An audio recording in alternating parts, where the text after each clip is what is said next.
Episode opening സീനിൽ ഡോഫ്ലമിംഗോ അവൻ ഒരുപാട് പേരെ കൺട്രോൾ ചെയ്ത് പരസ്പരം അറ്റാക്ക് ചെയ്യിപ്പിക്കുകയാണ്. അവൻ അങ്ങനെ കൺട്രോൾ ചെയ്യുന്നതുകൊണ്ട് തന്നെ അവിടെയുള്ള പല ജനങ്ങളും കരുതും ഡോഫ്ലമിംഗോ പറഞ്ഞത് കേട്ട് അവര് പരസ്പരം അറ്റാക്ക് ചെയ്യുകയാണെന്ന്. അങ്ങനെ ചെയ്താൽ മാത്രമേ സർവൈവ് ചെയ്യാൻ കഴിയുമെന്ന് ഡോഫ്ലമിംഗോ ഓൾറെഡി പറഞ്ഞിട്ടുണ്ട്.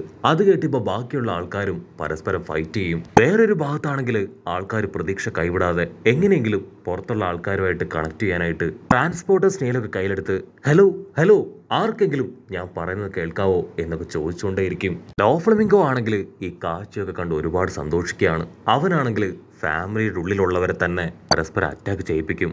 അച്ഛൻ മകളെ അറ്റാക്ക് ചെയ്യും, മകൾ അച്ഛനെ അറ്റാക്ക് ചെയ്യും. അങ്ങനെ വളരെ വിയേർഡായിട്ടുള്ള ഒരുപാട് കാര്യങ്ങൾ ചെയ്യിപ്പിക്കും. ബ്ലൈൻഡ് മാൻ നേവി ഓഫീസറിനാണെങ്കിൽ ഇതൊന്നും കണ്ട് സഹിക്കില്ല. ഏതൊക്കെ നേവി സോൾജിയേഴ്സിന് കൺട്രോൾ പോകുന്നുണ്ടോ അവരെ എല്ലാവരെയും ഇപ്പൊ ബ്ലൈൻഡ് മാൻ അങ്ങനെ ഞെരുക്കി പിടിക്കുകയാണ്. ഡോഫ്ലമിംഗോ ആണെങ്കിൽ നിർത്താതെ വിളിച്ചു പറയും, ഇതിന് ഒറ്റ സൊല്യൂഷൻ മാത്രമേ ഉള്ളൂ, ഞാൻ പറയുന്ന കാര്യങ്ങൾ അതുപോലെ ഫോളോ ചെയ്യുക. ചെയ്തിട്ടില്ല എങ്കിൽ ഈ ഒരു പ്രോസസ്സ് അതങ്ങനെ നിങ്ങൾ എല്ലാവരും മരിക്കുന്നത് വരെ നീണ്ടു നിൽക്കും. അവിടുന്ന് അങ്ങനെ സീൻ കട്ട് ചെയ്ത് ഇപ്പൊ അണ്ടർഗ്രൗണ്ട് കാണിക്കും. അവിടെയുള്ളവർക്ക് എല്ലാവർക്കും ഭയങ്കര ഷോക്ക്. കാരണം അവർ ആ സ്മൈൽ ഫാക്ടറി അത് നശിപ്പിക്കാനാണ് ഒരുപാട് കഷ്ടപ്പെട്ടത്. അവരെന്തെങ്കിലും ചെയ്യുന്നതിന് മുൻപേ ഡോഫ്ലമിംഗോ അത് സേഫ് ആക്കി അവിടെ നിന്ന് ദൂരേക്കൊരു ഭാഗത്തേക്ക് മാറ്റി കഴിഞ്ഞിരിക്കുകയാണ്. അണ്ടർഗ്രൗണ്ടിൽ ഉണ്ടായിരുന്ന ഒരുപാട് പേര് ഇപ്പൊ ഉസോപ്പിന് നന്ദിയൊക്കെ പറഞ്ഞ് പുറത്തേക്ക് ഓടുകയാണ്. അതേസമയം പച്ചത്തലയൻ ഇപ്പോഴാണെങ്കിലും ഭയങ്കര കൺഫ്യൂഷൻ. അവനൊരു ലെൻസ് ഒക്കെ വെച്ച് ഇപ്പോ ഉസോപ്പിനെ കറക്റ്റായിട്ട് ചെക്ക് ചെയ്ത് നോക്കുകയാണ്. അവൻ റോബിനെ ഇപ്പൊ സോഹെ കിങ്ങിന്റെ പിക്ക് കാണിച്ചു കൊടുക്കും. ഈ സോഹെ കിങ്ങിന്റെ ഫോട്ടോയും ഉസോപ്പിന്റെ ഫേസും ഇത് രണ്ടും പക്കായിട്ട് മാച്ച് ചെയ്യുന്നുണ്ട്. സത്യത്തില് ഇത് രണ്ടും ഒന്നാണോ? അതിന് അവള് പറയും അതെ. പച്ചത്തലയനാണെങ്കിൽ എന്താ പറയണ്ടെന്ന് അറിയില്ല. അവൻ വമ്പ സന്തോഷത്തില് തുള്ളിച്ചാടും. നേവി ഫ്ലാഗ് കത്തിച്ച സാക്ഷാൽ സോഹെ കിങ്ങിനെ അദ്ദേഹത്തെ ഞാൻ കണ്ടു എന്ന് പറഞ്ഞ് അവൻ തുള്ളിച്ചാടും. ഹാക്കിനാണെങ്കിൽ അതൊട്ടും ഇഷ്ടാവില്ല. ഹാക്ക് വിളിച്ചു പറയും, ഈ പച്ചത്തലയൻ ഇവൻ ഒറ്റ ഒരുത്തനാണ് അവന്റെ പവർ ഉപയോഗിച്ച് എന്റെ കൈ തകർത്ത് കളഞ്ഞത്. സാമുറായി ആണെങ്കിൽ കുഞ്ഞിപ്പെണ്ണിനെ അവളുടെ ഫ്രണ്ട്സിന്റെ അടുത്ത് എത്തിച്ചു കഴിഞ്ഞു. അതേസമയം പുറത്ത് അവിടെയാണെങ്കിൽ ഇപ്പോഴും ഡോഫ്ലമിംഗോയുടെ പവറിൽ ജനങ്ങളും പട്ടാളക്കാരും പൈററ്റ്സും അങ്ങനെ എല്ലാവരും പരസ്പരം നിർത്താതെ അറ്റാക്ക് ചെയ്തുകൊണ്ടേയിരിക്കും. ജനങ്ങൾക്ക് ഇപ്പോഴായിരിക്കും തിരിച്ചറിവുണ്ടാവുക 10 വർഷങ്ങൾക്ക് മുൻപ് അന്നുണ്ടായ യുദ്ധത്തില് സാക്ഷാൽ കിങ്ങിന് യാതൊരു പങ്കുമില്ല. ഡോഫ്ലമിംഗോ ഇപ്പൊ നമ്മളെ കൺട്രോൾ ചെയ്യുന്നത് പോലെ അന്ന് കിങ്ങിനെ കൺട്രോൾ ചെയ്താണ് ഇതെല്ലാം ചെയ്യിപ്പിച്ചത്. അദ്ദേഹം ഓരോരുത്തരെ അറ്റാക്ക് ചെയ്യുമ്പോഴും എല്ലാവരോടും മാറാനായിട്ട് വിളിച്ചു പറഞ്ഞിരുന്നു. മാത്രമല്ല ആള് പൊട്ടിക്കരയുന്നുണ്ടായിരുന്നു. അന്ന് അദ്ദേഹത്തിന്റെ നിരപരാധിത്വം അതാരും മനസ്സിലാക്കാതെ എല്ലാവരും അദ്ദേഹത്തെ വെറുത്തു. അതാണ് നമുക്ക് പറ്റിയ ഏറ്റവും വലിയ തെറ്റ്. കട്ട് ചെയ്താ ഇവിടെ ഡോഫ്ലമിംഗോ അവനാണെങ്കിൽ നിർത്താതെ കമന്ററി കൊടുത്തുകൊണ്ടേയിരിക്കുകയാണ്. കിങ് റിങ്കു ആൾക്കാണെങ്കിൽ ചുറ്റുമുള്ള ജനങ്ങളുടെ നിലവിളി കേൾക്കുമ്പോൾ 10 വർഷങ്ങൾക്ക് മുൻപുണ്ടായ ആ കാര്യം ഓർമ്മ വരും. ഡോഫ്ലമിംഗോ ആണെങ്കിൽ ഇപ്പൊ വലിയൊരു അറിയിപ്പ് കൊടുക്കും. ആ 12 പേരെ നിങ്ങൾ ആരെങ്കിലും കൊല്ലുകയാണെങ്കിൽ അവർക്ക് ആർക്കും ജീവൻ നഷ്ടപ്പെടില്ല. മാത്രമല്ല അവർക്ക് ഞാൻ വലിയ ഗിഫ്റ്റുകളും സമ്മാനമായിട്ട് തരും. അതിലൊന്നാമത്തെ ആള് മറ്റാരുമല്ല, സിംഗിൾ സ്റ്റാർ ഉള്ള സാക്ഷാൽ റബേക്ക. ഡോഫ്ലമിംഗോയ്ക്ക് എന്തെങ്കിലും സംഭവിച്ച് അവനെ ടെസ്റോസ വിട്ടു പോയാ അടുത്ത ക്വീൻ അത് മറ്റാരുമല്ല സാക്ഷാൽ റബേക്കയാണ്.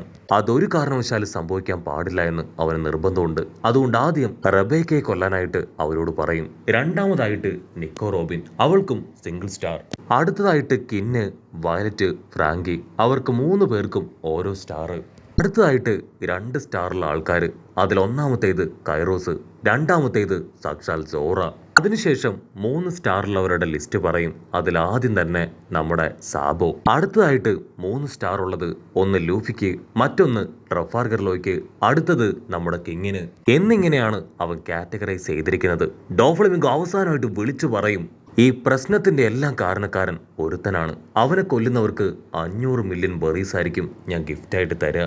അത് മറ്റാരുമല്ല സാക്ഷാൽ നമ്മുടെ ഉസോപ്പ്. നമ്മുടെ ആൾക്കാരാണെങ്കിൽ അത് കേട്ട് ഞെട്ടും. ഉസോപ്പിനാണെങ്കിൽ ഒരു മൈനർ അറ്റാക്ക് തന്നെ അവന്റെ ഹാർട്ടിലൂടെ കടന്നു പോവാണ്.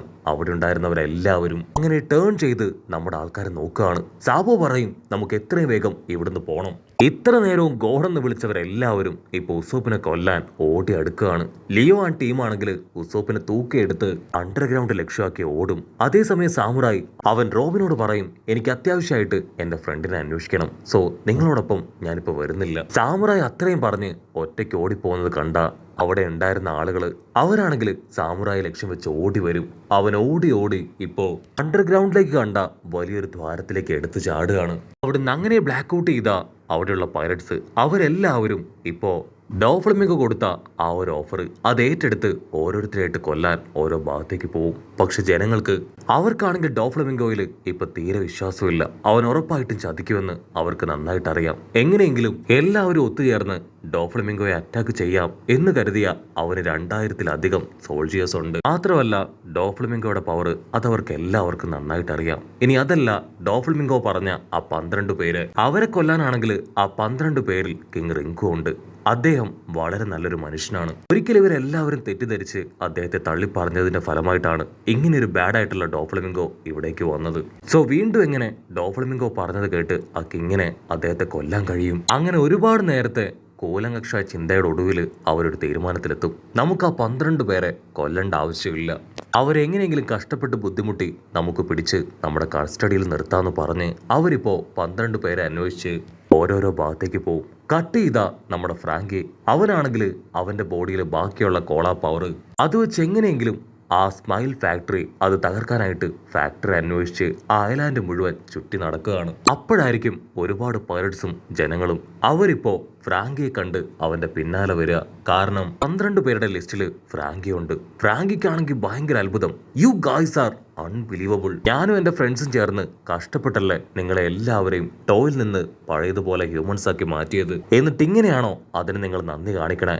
അതിന് അവര് പറയും, ഞങ്ങളുടെ മുൻപിൽ വേറെ വഴിയില്ല, ഇനി ഞങ്ങൾക്ക് ജീവിക്കണം, സാധിക്കണം, കുടുംബം മുൻപോട്ട് കൊണ്ടുപോകണം, അതിന് ഏക വഴി ഇത് മാത്രമാണെന്ന് പറഞ്ഞ് അവര് വിടാതെ പിന്തുടരും. ഫ്രാങ്കിക്കാണെങ്കിൽ കൺട്രോൾ പോയി അവന്റെ റോക്കറ്റ് ലോഞ്ചർ വെച്ച് അവർ അറ്റാക്ക് ചെയ്യും. അതിനുശേഷം വീണ്ടും മുൻപോട്ടേക്ക് കുത്തിക്കും. അപ്പോൾ ഒരുപാട് ജനങ്ങൾ അവരോടി വന്ന് ഇപ്പൊ ഫ്രാങ്കിയെ റൗണ്ട് ചെയ്യാണ്. ഫ്രാങ്കിക്കാണെങ്കിൽ അവർ സാധാരണക്കാരായ ജനങ്ങളാണെന്ന് മനസ്സിലാവും. ഒരുപാട് സമയം പറഞ്ഞിട്ടും അവരതൊന്നും കേൾക്കാതെ ഫ്രാങ്കിയെ പിടിക്കാൻ ശ്രമിക്കും. കമ്പി, കട്ട, കമ്പ്, ഗണ്ണ് അങ്ങനെ ഒരുപാട് ആയുധങ്ങൾ ഉപയോഗിച്ച് അവർ അച്ചറം പൊച്ചറ അറ്റാക്ക് ചെയ്യും. പക്ഷെ ഫ്രാങ്കിക്കാണെങ്കിൽ ഒരു പോറൽ പോലും ഏൽക്കില്ല.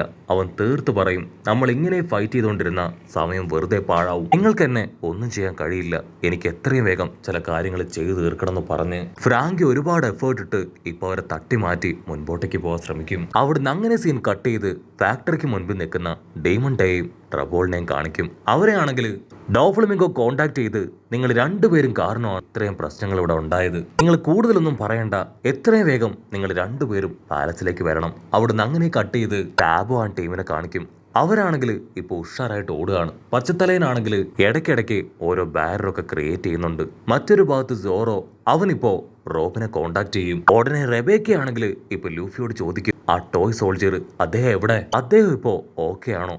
ലൂഫി ആണെങ്കിൽ ചുറ്റും നോക്കും, ആളവിടെ കാണാനില്ല. പക്ഷെ ലൂഫി ആണെങ്കിൽ അവളെ സമാധാനിപ്പിക്കും, നീ പേടിക്കേണ്ട ആവശ്യമൊന്നുമില്ല, അദ്ദേഹം നിന്റെ പപ്പയല്ലേ, ആളും നോർമൽ ഹ്യൂമനായി മാറി. അത് കേൾക്കുമ്പോൾ റബേക്കയ്ക്ക് ഭയങ്കര സന്തോഷം.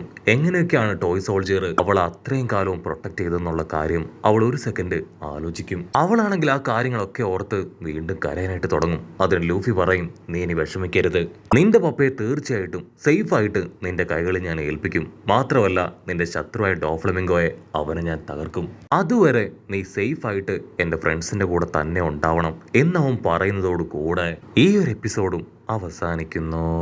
എപ്പിസോഡ് ഇഷ്ടപ്പെടുകയാണെങ്കിൽ തീർച്ചയായിട്ടും ലൈക്ക് ചെയ്യാനും കമന്റ് ചെയ്യാനും ഷെയർ ചെയ്യാനും മറക്കല്ലേ. അടുത്തൊരു അടിപൊളി എപ്പിസോഡുമായിട്ട് കാണുന്നവരെ it's me with Mallu episode.